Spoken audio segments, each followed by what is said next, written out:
Ganjol kami nih, asli. Dowo, salah satu tersangka komplotan rampok yang terakhir tertangkap setelah 3 rekannya lebih dulu diringkus sub di 3 Jatanras Polda Sumsel di rumahnya di Jalan Kemang Agung, Kecamatan Kertapati, Palembang.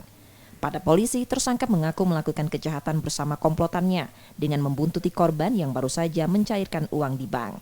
Komplotan ini menebar paku di jalan yang dilintasi korban untuk membuat ban mobil korban bocor. Saat korban menepi dan keluar mobil, komplotan ini masuk dalam mobil dan membawa kabur uang yang baru diambil korban dari bank. Tersangka Dowo mengaku mendapat bagian 35 juta dari 140 juta uang hasil rampok.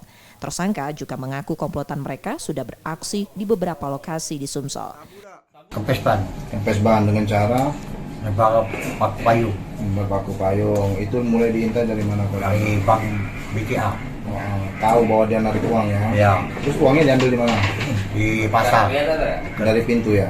Ya, dari pintu. Berapa uangnya? Berapa uangnya? 140 Bagi orang berapa? orang 4 Kakak dapat bagian berapa? 35 35. Terus kawan-kawannya sama. kemana sekarang kawan-kawannya? Kawan-kawannya kena semua. Ya sudah tangkap semua ya? Ya, Kasus apa? kasusnya lain-lain, kasus Bano, satu narkoba, satu nasabah juga. Tersangka kini menyusul 3 rekannya menjalani proses hukum dan terancam hukuman 9 tahun penjara. Reski Oktora, Muklas Diferensial, Kompas TV, Palembang, Sumatera Selatan.